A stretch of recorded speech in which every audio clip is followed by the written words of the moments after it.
Good morning students, मैं आज का ऑनलाइन क्लास लेकर रेडी हूँ। जैसे कि मैंने आपको प्रीवियस क्लास में बताया था कि आज जो मैं आपको बताऊंगी हाइड्रोमीटर जो है डिटेल में थोड़ा फिगर बनाकर बताऊंगी। तो आज मेरा फोकस इसी पे रहेगा, हाइड्रोमीटर में बताऊंगी। और साथ ही साथ आपके स्क्रीन पे आपको जो है लेफ्ट साइड में दिख रहा होगा 6-7 पॉइंट्स हैं, ठीक है, उसके बारे में भी आज डिस्कस करूंगी। ये सारे पॉइंट्स रिलेट करते हैं सेकेंडरी सेल से। क्लियर है? मैं सेकेंडरी सेल को ही लेकर चल रही हूँ। अभी प्राइमरी मेरा कंप्लीट हो चुका है। अगर आपने उसे नहीं देखा है तो यूट्यूब पे जो है मल्टीक्राफ्ट साइट पे जाके आप उसे देख सकते हैं। बिना स्किप किए वीडियो देखें, पसंद आए तो लाइक करें, लाइक शेयर एंड सब्सक्राइब करें। और साथ ही साथ जो भी अपकमिंग वीडियो है मैं लगातार जो है अपलोड कर रही हूँ वीडियो, तो प्लीज़ जो है वीडियो को देखें और उसका फीडबैक दें। अगर पसंद आता है, क्या पोर्शन पसंद आ रहा है प्लीज़ मेंशन करें, और क्या नहीं आ रहा है वो भी मेंशन करें। हाँ, बशर्ते इतना है कि आप कहीं से भी उठा के कोई भी क्वेश्चन ना कर दें, उस टॉपिक से रिलेटेड करें। और टॉपिक से रिलेटेड करने के बाद आप देख लें कि उस टॉपिक में जो आप पूछ रहे हैं वो वाला मेंशन है या नहीं है, ठीक है। क्योंकि कई बार ऐसा हो रहा है कि मैं जो है लिखने के बावजूद जो है बताने के बावजूद क्या होता है, आप अच्छे से देखते नहीं और क्वेश्चन कर देते हो, राइज कर देते हो। जैसे मैंने प्रीवियस क्लास में बताया सेकेंडरी सेल का एग्जाम्पल मैंने फर्स्ट क्लास में ही आपको बताया कि लेड एसिड सेल और एल्कलाइन सेल होता है। तो अभी जो मैं चर्चा कर रही हूँ ये सारा सेकेंडरी सेल है। फिर से बता रही हूँ, सेकेंडरी सेल क्या होता है? जो सेल को आप यूज करने के बाद दोबारा चार्ज करके यूज करते हो उसको हम लोग सेकेंडरी सेल कहते हैं। इसका जो दूसरा नाम स्टोरेज बैटरी भी है। क्लियर है? अच्छा, अब जो है आते हैं हाइड्रोमीटर पे। मैंने आपको जो हाइड्रोमीटर में छोटा सा जो डेफिनेशन वो बताया था प्रीवियस क्लास में कि हाइड्रोमीटर क्या होता है। ये हाइड्रोमीटर जो है आपका इलेक्ट्रोलाइट की स्पेसिफिक ग्रेविटी या कोई भी जो आपका लिक्विड है, ठीक है, ज़्यादातर हम लोग बैटरीज में ही यूज़ करते हैं। तो आपका जो भी कोई भी इलेक्ट्रोलाइट है उसको हम लोग उसको जो है उसका स्पेसिफिक ग्रेविटी मापने के लिए हम लोग हाइड्रोमीटर का यूज़ करते हैं। तो हाइड्रोमीटर आपको पता चल गया। अब इसका बनावट से आपको पता चलेगा कि ये यूज़ कैसे होता है, ठीक है।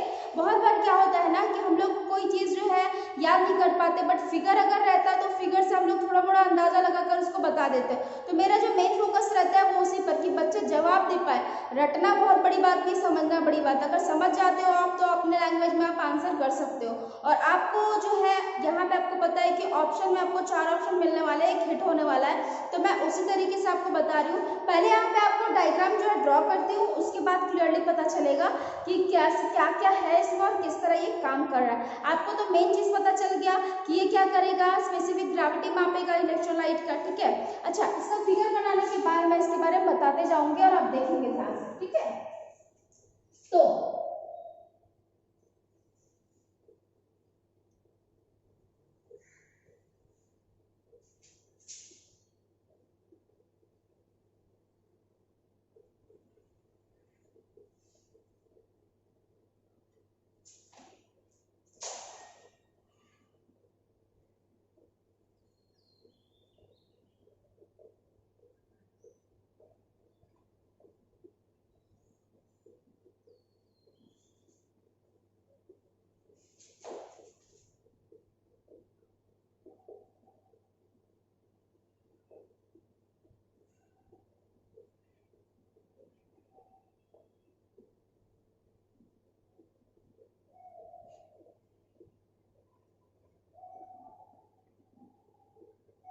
ये जो है क्या है, एक कांच की नली होती है, ठीक है। हाइड्रोमीटर में क्या होता है, बेसिकली एक कांच की नली होती है और ऊपर में आपको जो अगर बताना चाहूँ अच्छे से तो आपने देखा है रबर वाला बल्ब जो होता है, भाल्व जो होता है, इसको बोलते हैं। कई बार क्या होता है बच्चों को दवाई पिलाने के लिए वो दिया जाता है उस टाइप का। ऊपर में आप देखो कि रबर का एक कैप लगा होता है, उसको आप जैसे ही स्क्वीज करें, मतलब उसको अगर प्रेस करते हो तो वो क्या होता है, किसी लिक्विड में डालने से प्रेस करके छोड़ने के बाद वो लिक्विड उसके ऊपर चला आता है। तो सेम प्रोसेस यहाँ भी इसी तरह का है।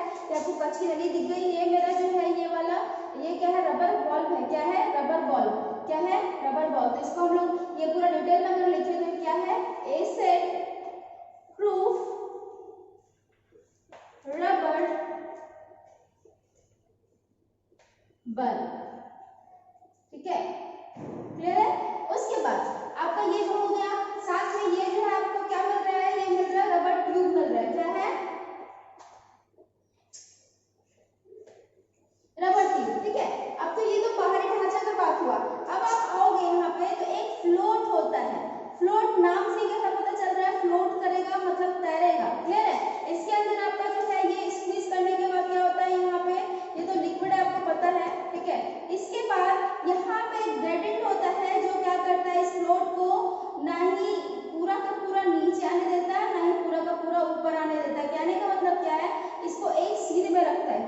सीध में रखता है, ठीक है, ये एक सीधे रखता है। और आपका ये हो गया, क्लियर है। अच्छा, ये तो हो गया आपका। अब जो है ये आपको कांच की नली में ये जो दिख रहा है ये फ्लोट मेरा, ये जो है फ्लोट है, ठीक है।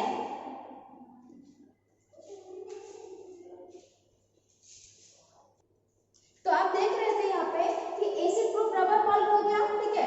साथ ही यहाँ पे आपको रबर ट्यूब मिल रहा है, ये जो है फ्लोट का काम कर रहा है। यही जो है जब आप इसको स्क्वीज करते हो, जब आप इसको इस तरह प्रेस करते हो तो यहाँ से जो है लिक्विड होता हुआ आगे चल जाता है, ठीक है। मतलब सपोज इसमें क्या है, लिक्विड भरा हुआ है, ठीक है, लिक्विड भरा हुआ है। अच्छा, अब क्या होगा, ये जो है आपका यहाँ पे बल्ब होता है, ठीक है, इसका नाम है लेड, ठीक है, LEAD, लेड, BULBS, बल्ब्स, ठीक है, रेड बल्ब्स होता है। अच्छा, ये जो आपका यहाँ पे आपको इस तरह का दिख गया, स्ट्रक्चर दिख गया। और साथ ही आप जो है ये इसका काम है, ये जो आपका फ्लोट है इसका काम क्या है, ये दिखाएगा आपका स्पेसिफिक ग्रेविटी। अगर ये पूरा का पूरा नीचे की तरफ होगा तो मतलब क्या है, स्पेसिफिक ग्रेविटी बहुत ज्यादा है। क्लियर हो रही है बात। अगर जो है सबसे नीचे में, कहने का मतलब क्या है, यदि फ्लोट नीचे तैरता है तो स्पेसिफिक ग्रेविटी क्या है, कम है। नीचे अगर तैरेगा, नीचे अगर तैरेगा तो स्पेसिफिक ग्रेविटी कम होगा। क्लियर है। तो यहाँ पे आपका जो दिखा रहा है एक ये हाफ चार्ज, ठीक है, ये हाफ चार्ज हो गया। दूसरा जो है अगर ये वाला इसके अंदर चला जाता है तो ये क्या है, आपका ओवर चार्ज है, ओवर चार्ज, ठीक है। और साथ ही ये वाला जो आपका ये डेड का दिखा रहा है। क्लियर है। अच्छा, एक बात आपको बतानी थी, जैसे आप जो है हाइड्रोमीटर में देखते हो इस तरह का स्ट्रक्चर दिख रहा है, हाइड्रोमीटर बिल्कुल इस तरह का ही होता है। आप अगर रियल में देखना चाहो तो मैं इमेज जो है यहाँ पे एक जगह मेंशन कर दूंगी, इमेज को भी। अच्छा, तो ये इस तरह का बनावट आपको दिखता है। असल में जब हाइड्रोमीटर जब देखते हैं ना तो उसका जो है आप बोलो लिमिट बोलो, ठीक है, वो क्या होता है 1100 से 1300 के बीच में हम लोग इसको जो है रखते हैं, ठीक है। इसमें जो है 3 कलर आपको दिखेगा, ऑप्शन में यहाँ पे दिखता है 3 कलर। जब पूरा स्पेसिफिक ग्रेविटी कम होगा तब, स्पेसिफिक ग्रेविटी ज्यादा होगा तब, और बीच का होगा तो। मेनली क्या बताएगा, ये जो है किसी भी इलेक्ट्रोलाइट की चार्जिंग और डिस्चार्जिंग पोजीशन को दिखाता है। कहने का मतलब यही है मेरा, इसलिए यहाँ पे मैंने लिखा हाफ चार्ज, ये डेड वाला है, ये ओवर चार्ज हो गया है तब। क्लियर हो रहा है। तो बहुत बार क्वेश्चन पूछा जाता है कि हाइड्रोमीटर से मेनली पता क्या करते हैं, तो सबसे पहले पता करते हैं स्पेसिफिक ग्रेविटी। अगर आपको ऑप्शन में मिलता है स्पेसिफिक ग्रेविटी तो आप वो डाल सकते हो। दूसरा यहाँ पे क्या बताता है, वो चार्जिंग और डिस्चार्जिंग का पोजीशन बताता है, ठीक है, जैसे मैंने यहाँ पे मेंशन किया है। तो चार्जिंग और डिस्चार्जिंग के बारे में तो आपका ऑप्शन अगर आता है इस टाइप का, उसको छोड़कर ये ऑप्शन आता है तो आप यहाँ पे हिट करोगे। समझ में आ रही है बात। तो बेसिकली है क्या हाइड्रोमीटर, तो ये सेल में आपका लेड एसिड सेल जो है उसमें यूज करते हैं, या फिर कोई भी इलेक्ट्रोलाइट की स्पेसिफिक ग्रेविटी को मापने के लिए हम लोग यूज करते हैं हाइड्रोमीटर का मेन यूज। और इसका जो है वैल्यू कहाँ से कहाँ तक पुट करते हैं, 1100 से 1300 के वैल्यू में पुट करते हैं। क्लियर है। अच्छा, ये तो हुआ हाइड्रोमीटर का बात। क्या हुआ, हाइड्रोमीटर का बात। तो मैं यहाँ पे मेंशन कर दे रही हूँ, ये पूरा का पूरा है क्या, ये पूरा का पूरा है हाइड्रोमीटर, ठीक है। ठीक है, ये क्या है, हाइड्रोमीटर है। क्लियर है। अच्छा, उसके बाद क्या आप देखो, ये तो मेरा क्लियर हो चुका हाइड्रोमीटर। अब आता है चार्जिंग पोजीशन, जिस दर पर, ठीक है, आपका जो है चार्जिंग क्या है, अगर कोई बैटरी को दूसरे डीसी सोर्स के साथ जोड़कर अगर जोड़ दिया जाए तो उसमें जो अगर बैटरी करंट लेने लगे तो उस टाइम इसको बोलेंगे हम लोग चार्जिंग। क्या बोलेंगे, चार्जिंग। क्लियर हो रहा है। फिर से बता रही हूँ, आप ध्यान से सुनेंगे। जब कोई सेल को, ठीक है, किसी दूसरे डीसी सोर्स से जोड़ दिया जाता है और करंट जो है उसमें चलने लगता है या बहने लगता है तो वो क्या कहलाता है, चार्जिंग पोजीशन कहलाता है। तो फर्स्ट वाला आपका जो है ये वाला पॉइंट क्लियर हुआ। अब जो है चार्जिंग पीडी का मतलब मैंने पहले भी बताया आपको, पोटेंशियल डिफरेंस। जहां पोटेंशियल डिफरेंस होगा मतलब वोल्टेज की बात हो रही है। तो जिस वोल्टेज पर सेल जो है वो चार्ज हो रहा है, जिस वोल्टेज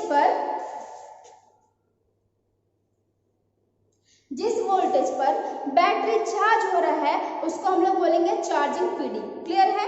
अच्छा, चार्जिंग पीडी के बात हुआ और हम लोग बात किसका कर रहे हैं, लेड एसिड सेल का बात कर रहे हैं। किसका बात कर रहे हैं, लेड एसिड सेल का बात कर रहे हैं। तो लेड एसिड सेल में जो है उसका चार्जिंग जो है वो कितना होता है, उसका कितना वोल्ट होता है, तो 2.5 से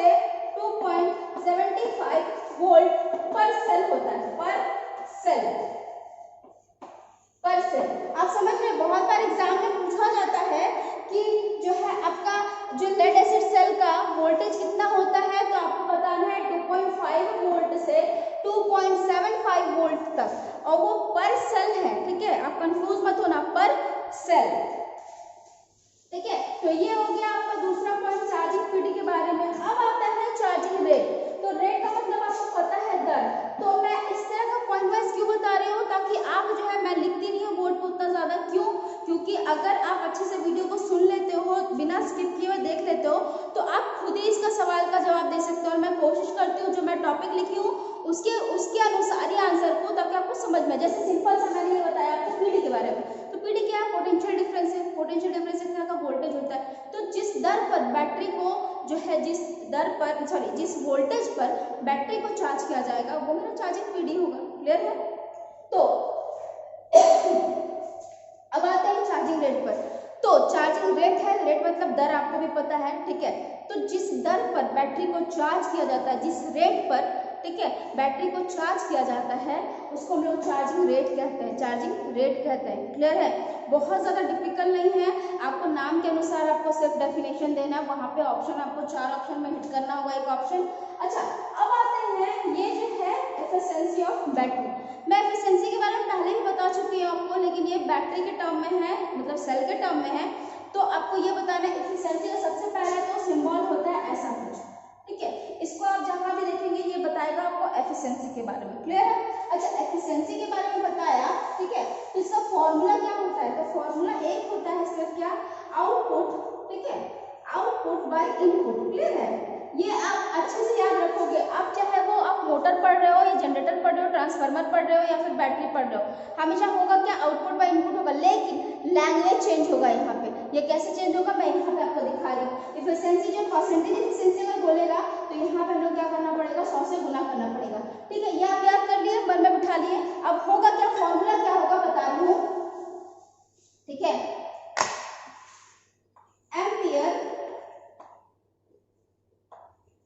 एम्पियर इन डिस्चार्ज, ठीक है, इसका आउटपुट बोलते हैं discharge by ampere in charge, ठीक है।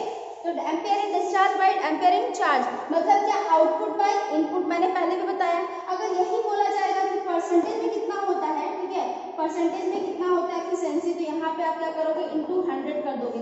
तो ये मेरा जो है, ये जो भी बताएगा आप इक्वेशन के बाद, आपको फॉर्मूला जो इस टाइप का दिखेगा। जब अगर मैं न्यूमेरिकल बताऊंगी तो आपको दिखेगा इस टाइप का, कि आपको जब एफिशिएंसी निकालना होगा, परसेंटेज एफिशिएंसी निकालना होगा, तो आपको यहाँ 100 से गुना करके यही सेम याद रखना है। तो आप देख रहे हो हर एक सूरत में क्या हो रहा है? आउटपुट बाय इनपुट हो रहा है ना, आउटपुट बाय इनपुट। तो डिस्चार्ज बाय चार्ज, इस तरह करके आप याद कर सकते हो अच्छे से। क्लियरली है? अच्छा, अब आते हैं हम कैपेसिटी के बारे में, ठीक है। कैपेसिटी, कैपेसिटी का मतलब क्षमता होता है। हम लोग जो है एम्पियर आवर में लेते हैं किसी भी बैटरी की क्षमता जो है, वो हम लोग बोलते हैं ना, इन्वर्टर का जो है बैटरी कितना देर चल रहा है, तो क्या हो रहा है? वो क्षमता बता रहा है कितना देर चलता है। तो आपको सिंपली कुछ नहीं करना है, आपको पता है कि क्या होता है, तो वो करंट होता है सबसे पहले बात, ठीक है। करंट इनटू आवर होता है, ठीक है। कहीं पे भी आप जो है, अगर आपको क्षमता निकालना है सेल का, तो आपको याद रखना होगा कि जितना करंट मेरा फ्लो कर रहा है वो, और साथ ही साथ कितना घंटा फ्लो कर रहा है वो, अगर आप दोनों को जो है मल्टीप्लाई कर दोगे तो वो आपका कैपेसिटी निकल जाएगा। किसका कैपेसिटी? तो वो आपका बैटरी का कैपेसिटी है। सेल का, सेल तो क्या है? ये बैटरी क्या है? कॉम्बिनेशन ऑफ सेल ही तो है। आप अगर ऐसा बोलते हो कि सेल है वहां पे, तो वो गलत नहीं होगा, लेकिन आपको क्या करना पड़ेगा? यहाँ पे जोड़ा में सेल बताना पड़ेगा। मतलब क्या? Combination of cell is called battery, ठीक है। तो वही आपको यहाँ पे मेंशन करना है। तो इसको अगर आपको लिखना हो फॉर्मुलेटिकली, जैसे फॉर्मूला में अगर लिखना है तो करंट को हम लोग दिखाते हैं ए से बताते हैं, ऐसे आई से दिखाते हैं करंट को। लेकिन यहाँ पे अगर मुझे कैपेसिटी बताना हो तो क्या करना पड़ेगा? ये एम्पियर यहाँ पे करना पड़ेगा, एम्पियर इनटू आवर। जैसे एम्पियर इनटू आवर करेंगे तो ये मेरा एक बैटरी का कैपेसिटी निकल जाएगा। तो आपने देखा कि ये जो कैपेसिटी निकालना कितना इजी है, और एफिशिएंसी हमेशा, कई बार क्या होता है एफिशिएंसी का होता है सिंबल, 4 ऑप्शन देगा आपको, एक ऑप्शन ये भी रहेगा, तो आपको टिक मारना है इस पे, या फिर इसको कलर करना है। क्यों? क्योंकि अभी जो टिक मारने वाला सिस्टम हट गया है। अब क्या होता है, OMR पे जो है आपको रखने के लिए दिया जाता है, या फिर अभी ऑनलाइन जब हो गया है तो आपको सिर्फ वहाँ पे क्या करना है? क्लिक करना पड़ेगा जो सही आंसर होगा। तो कई बार ऐसा ही सवाल होता है छोटा छोटा, जिस पर हम ध्यान नहीं देते हैं। तो आज आपने देखा हाइड्रोमीटर के बारे में, साथ में चार्जिंग डिस्चार्जिंग पीडी के बारे में, साथ में रेट के बारे में, एफिशिएंसी के बारे में, कैपेसिटी के बारे में, और हाइड्रोमीटर के बारे में। तो आशा करती हूँ आज का जो मेरा क्लास है वो आपको अच्छा लगा हो। पसंद आए तो लाइक शेयर सब्सक्राइब करें चैनल को, और साथ ही साथ जो भी है और उसके बाद भी ना समझ में आए तो प्लीज़ वहाँ पे मेंशन करिए। सो आज का जो मेरा क्लास है वो यहीं तक है। नेक्स्ट क्लास में मैं आपको बताऊंगी अलग अलग जैसे ट्रिकल चार्जिंग होता है, सिंपल चार्जिंग होता है, उसके बारे में। ये बहुत इंपॉर्टेंट टॉपिक है, तो कल का जो है टॉपिक वो मिस मत करिएगा। सो आज के लिए